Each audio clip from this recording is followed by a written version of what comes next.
जय जिनेन्द्र शाह। सब्जेक्ट है कर्म, कर्मफल और कर्मफल परिणाम। हम पिछली वीडियो में समझ रहे थे कि जो हम अपने मन वचन काया से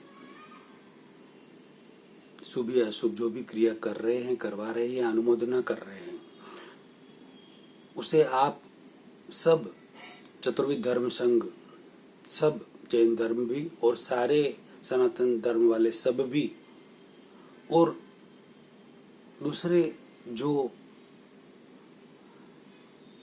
पास्ट लाइफ और रिबर्थ में नहीं मानते हैं, पूर्व भव और पुनर्जन्म में नहीं मानते, वो भी सब यही मान रहे हैं कि हम ही कर रहे हैं, हम क्रिया कर रहे हैं, मगर वो क्रिया नहीं है, वो आपके पूर्व भव की क्रिया की प्रतिक्रिया है। यदि आपने पूर्व भव में कोई क्रिया आपकी नहीं होती तो इस भव में प्रतिक्रिया हो ही नहीं सकती। सिद्धांत है, हमारे स्पिरिचुअल साइंटिस्टों का सिद्धांत है, भगवान ऋषभ से महावीर स्वामी तक हर क्रिया की प्रतिक्रिया होती है। हर क्रिया की प्रतिक्रिया के रूप ही भगवान महावीर स्वामी के कानों में किले कुटे गए। हर क्रिया की प्रतिक्रिया के रूप में ही भगवान ऋषभ देव जी को 13 महीना और कुछ दिन तक भोजन नहीं मिला। सही बात है ना, जानते हो ना आप अच्छी तरह से। तो जो आपके जीवन में, इस जीवन में, प्रेजेंट लाइफ में जो कुछ भी हो रहा है, आप पूरे दिन मेहनत कर रहे हो, दौड़ रहे हो, धूप इधर उधर जा रहे हो, आ रहे हो, पसीना बहा रहे हो, दुकान में काम कर रहे हो, सुबह से लगाकर रात तक ऑफिस जा रहे हो, मजदूर मेहनत कर रहा है, बुद्धिजीवी वर्ग बुद्धि का उपयोग करके अपने ऑफिसों में बैठ के काम कर रहे हैं और रात को थक के चूर होकर आ रहे हैं और अपने आप में समझ रहे कि मैं कितना बड़ा काम कर रहा हूँ, मैं कितनी मेहनत कर रहा हूँ, मैं कितना परिश्रम कर रहा हूँ, मैं कितनी बुद्धि लगा रहा हूँ, मैं कितनी क्रिया कर रहा हूँ, मैं कितना काम कर रहा हूँ। वो क्रिया नहीं है, वह तो प्रतिक्रिया है। मतलब कर्म बीज आप पूर्व भव में डाल चुके हैं, उसका फल है ये। बात समझ में आई कुछ? क्रिया कर्म पहले हो चुका है, ये राइट, ये अच्छी तरह से आप जानते हैं। कर्म की थ्योरी मानने वाले, कर्म पहले हो चुका है, उसका फल है ये। यानी कि क्रिया पहले हो चुकी है, उसकी ये प्रतिक्रिया है। आश्चर्य होगा, गूढ़ रहस्य है ये। आज दिन तक मानते आए हैं हम क्रिया कर रहे हैं, क्रिया कांड कर रहे हैं, यज्ञ कर रहे हैं, हवन कर रहे हैं, तपस्या कर रहे हैं, ध्यान कर रहे हैं, माला फेर रहे हैं, सामायिक कर रहे हैं।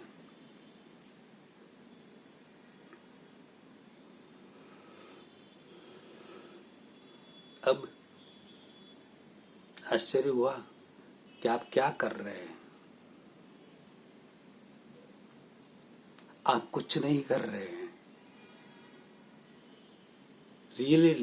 रियली आप कुछ नहीं कर रहे हैं। आप सिर्फ एक कठपुतली है। जो कर्म पूर्व में किए थे ना, उसकी प्रतिक्रिया रूप कर्म आपको नचा रहे हैं और आप नाच रहे हैं। ये रहस्य है, गूढ़तर रहस्य है। गूढ़तम रहस्य कोई अगले वीडियो में लेंगे। इससे और ऊपर का अभिरहस्य है कर्मों का, जहां से स्टार्ट होता है कर्म, रूट कोज, जड़ मूल तक हम पहुंचेंगे, तब जाके हमें अच्छी तरह से कर्म की थियरी पता चलेगी। तो हम सुख शांति से अपना जीवन यापन करके मोक्ष की ओर आगे बढ़ पाएंगे। और जिन्हें मोक्ष में नहीं भी जाना है, संसार में ही रहना है, लेकिन संसार में भी सुख शांति पूर्वक रहना है, तो उनके लिए भी ये थियरी समझनी जरूरी है। आश्चर्य हुआ कि आप अभी भी ये बात को मानने को तैयार नहीं होंगे। कोई साधु साध्वी, मैंने ये बातें साधु साध्वियों से भी की है, वो भी मानने को तैयार नहीं है। 70-80 साल के साधु साध्वी, अरे ये अभी थोड़े टाइम पहले कि यार आप मुलुंड से मलाड तक पहुंचे हैं। एक साधु बोल रहे थे मुझे 70 इयर्स के, 2 घंटा यात्रा करके आप यहाँ पहुंचे, 2 घंटा यात्रा करके वापस वहाँ जाएंगे। कितना परिश्रम किया आपने, कितनी बड़ी तकलीफ ली, कितनी मेहनत की, तब जाके आप यहाँ पर पहुंचे, पूरा दिन लगा दिया। वो क्या, सारे आचार्य सब यही मान रहे हैं कि हम क्रिया कर रहे हैं, हम कर रहे। आप कुछ नहीं कर रहे हैं, सिर्फ वो प्रतिक्रिया है। कर्म का पूर्व भाव में आपने जो कर्म किए थे ना, उसका फल मात्र है। क्या है फल मात्र? आप मन से, वचन से, दोबारा सुनना, मन से, वचन से और काया से, माइंड, बॉडी एंड स्पीच से, 3 करण 3 योग से जो भी कर रहे, करवा रहे, अनुमोदना कर रहे हैं, भले आप वीतरागों की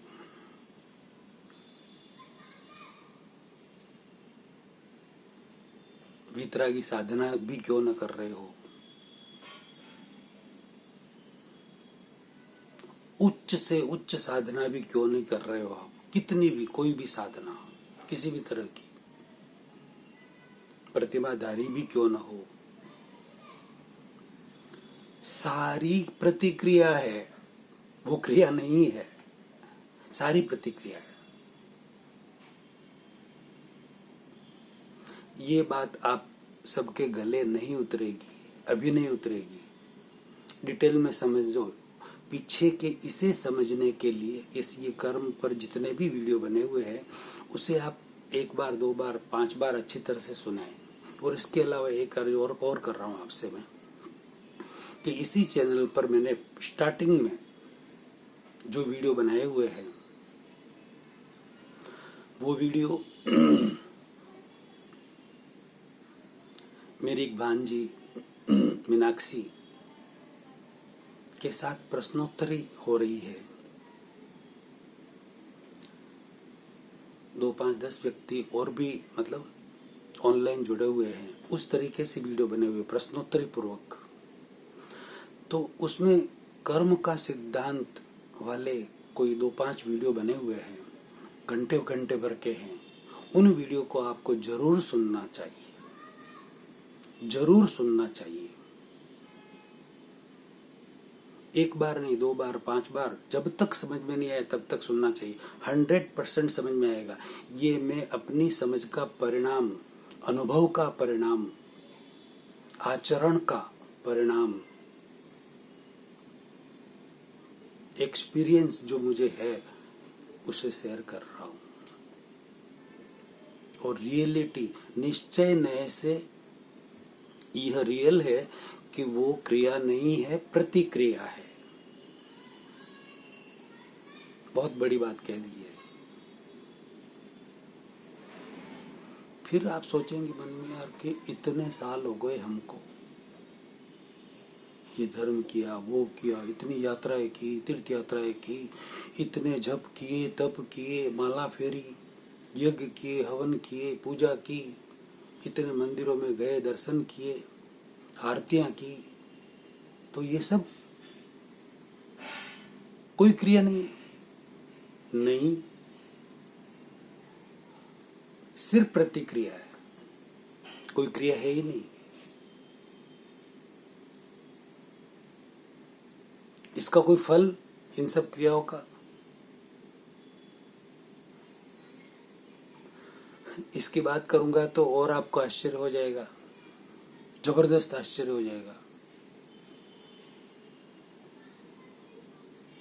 बाहरी क्रियाओं का 99.99% अगले भाव के लिए कोई फल नहीं है। कोई फल नहीं है। जो भी ये प्रतिक्रिया हो रही है, एग्जाम्पल से, जैसे आपने एक नमस्कार महामंत्र की माला फेरी, जोर से बोल रहे हैं और पूरी माला आपने फेरी, यह आपकी मेहनत नहीं है, आपका पुरुषार्थ भी नहीं है, परिश्रम भी नहीं है, पूर्व में की हुई क्रिया की प्रतिक्रिया है। और इसका फल क्या है? आपने 10-15 मिनट जो लगाए ना, उसका फल यह है कि आपने वीतरागों की और वीतराग मार्ग में चलने वालों की को नमस्कार किया, उनको वंदना की। तो आपको कुछ समय के लिए जितने आप उसमें तन्मय होकर किए ना, जितनी तीव्रता से अंदर तन्मय होकर आपने की, जितनी इंटेंसिटी रही होगी आपकी, उतने समय के लिए, आधे घंटे के लिए, घंटे के लिए, 1.5 घंटे के लिए, 2 घंटे के लिए, 5 घंटे के लिए भी आपको थोड़ी मानसिक शांति रहेगी, आपको थोड़ी खुशी, आनंद नहीं, शांति। शांति अशांति मन का स्वभाव है, आनंद तो आत्मा का स्वभाव है। आनंद सिर्फ आत्मा में ही होता है। आनंद का कोई प्रतिद्वंदी, मतलब आनंद का कोई द्वंद्व नहीं है। शांति का द्वंद्व है, अशांति है। आनंद तो द्वंद्वातीत है, द्वंद्व से परे है, द्वंद्व रहित है। करुणा का भी कोई द्वंद्व नहीं है। तो कुछ समय के लिए इसी तरह से जितनी भी जो भी आप शुभ क्रियाएं कर रहे हैं, उसकी कुछ समय के लिए आपको, आपके जीवन में आपको अनुभव भी होता होगा। कुछ समय के लिए शांति रहती है, सुख भी रहता है, अच्छा भी लगता है। और घंटा, 2 घंटा, 5 घंटा के बाद समय की तो कुछ देर के लिए अच्छा लगा, फिर हम जैसे थे वैसे के वैसे। महाराज साहब के गए, दर्शन करने गए, कुछ समय वहाँ रहे, तब तक अच्छा लगा, रवाना हुए वैसे के वैसे। मंदिर गए, दर्शन करे, यात्रा करने गए, तब वहाँ रहे, रुके, तब तक अच्छा लगा, शांति रही, और रवाना हुए कि जैसे थे वैसे के वैसे। ये फल है उसका। तो आपके दिल में ये सॉरी जबरदस्त प्रश्न होगा, तो फिर इतनी मेहनत करके हम ये क्रिया कर रहे हैं, साधु साध्वी जो साधुत्व का पालन कर रहे हैं, पंच महावरधारी है, उसका कोई फल नहीं।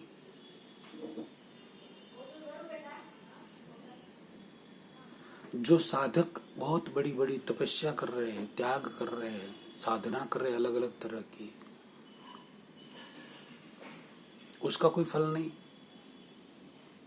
हाँ, इस भव में जो वो कर रहे हैं उसका फल बाहरी, जो दिखने वाला जो क्रिया कर रहे हैं उसका फल उनको, और मन से भी जो कर रहे हैं, नवकार बोल रहे हैं, नवकार गिन रहे हैं, तो उसका फल उन्हें यहाँ पर ही इसी भाव में मिलेगा। शुभ का शुभ और अशुभ का अशुभ, दोनों का। और वो जो क्रिया करते समय, शुभ क्रिया करते समय या अशुभ क्रिया करते समय, ध्यान देना, बहुत बड़ी बात कह रहा हूं। शुभ क्रिया करते समय या अशुभ कोई भी क्रिया करते समय, कोई भी शुभ क्रिया करते समय भी आपके भाव क्या है, आपके आंतरिक भाव क्या है।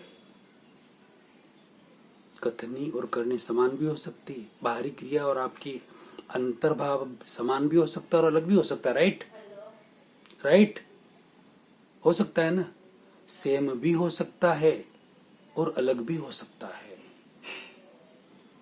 बाहरी क्रिया आप सामयिक कर रहे हैं, माला गिन रहे हैं, जाप कर रहे हैं, दिख रहा है लोगों को, धार्मिक क्रिया कर रहे हैं, लेकिन आपका भाव उस समय और कहीं, चित्त और कहीं भटक रहा है, अशुभ क्रियाओं में भटक रहा है, तो जो बाहरी क्रिया है उसका फल तो आपको कुछ समय के लिए शांति हो जाएगी, पहले बोला ही था मैंने आपको, थोड़ी देर सुख शांति लगेगी, मिलेगी। और जो आंतरिक आपके भाव है, चित्त आपका बाहर भटक रहा है, अशुभ क्रिया कर रहा है, वो आंतरिक अंतर में अशुभ क्रिया हो रही है, उसका फल, यदि शुभ क्रिया हो रही, बाहर जैसी क्रिया वैसी की वैसी हो रही है, अंदर भी कथनी और करनी समान हो रही है, तो उसका फल शुभ, और अशुभ हो रही है तो उसका फल अशुभ। यानी कि बाहरी जो आप क्रिया जितनी भी कर रहे, कितनी भी मेहनत करके, कितना भी आप चल के जा रहे हैं, विहार कर रहे हैं, कुछ भी कर रहे हैं, कितनी भी सहनशीलता आप किसी के प्रेशर से पाल रहे हैं, समझदारी पूर्वक नहीं, समाधान पूर्वक नहीं, प्रेशर से सहनशील बने हुए हैं, कोई मतलब नहीं उसका। सहनशीलता पर भी वीडियो बनाएंगे आगे के लिए। तो कोई भी शुभ क्रिया को ही ले लेते हैं, अभी तो पहले शुभ क्रिया जितनी भी आप कर रहे हैं, उसके वो क्रिया करते समय आपके जो भाव है, शुभ या अशुभ, उससे अगले भव का बंधन है, उससे अगले भव का बीज सीड गिरेगा, नया कोज, रूट कोज वहां है अगले भव का। ये गूढ़ रहस्य है। और जो क्रिया बाहर की हो रही ना, वह क्रिया नहीं है, वह सिर्फ प्रतिक्रिया है। जो साधु साधु बने हुए दीक्षा लिए हुए नहीं, ये तो क्रिया की प्रतिक्रिया, उनकी जो क्रिया की थी उन्होंने पूर्व भाव में, उसकी प्रतिक्रिया रूप साधु साधु बन गए, कोई आचार्य बन गए, कोई उपाध्याय बन गए, कोई श्रावक श्राविका रह गए और घर में रहकर अपनी क्रिया कर रहे हैं। लेकिन वो क्रिया नहीं, वो प्रतिक्रिया है, क्रिया नहीं है, ये भूल जाइए आप कायम के लिए। पूर्व भाव में किए हुए कर्म का फल है, की हुई क्रिया का परिणाम है, क्रिया की प्रतिक्रिया है, बार बार कह रहा हूं मैं। और अगले भाव में जो आपका जन्म होगा, वो अंदर की भावना के अनुसार जो आपका भाव है, शुभ या अशुभ, उसके ऊपर आधार है उसका, वह आपका पुरुषार्थ है। अब आप कहते हैं मैं पूरे दिन मेहनत कर रहा हूं, पुरुषार्थ करता हूं,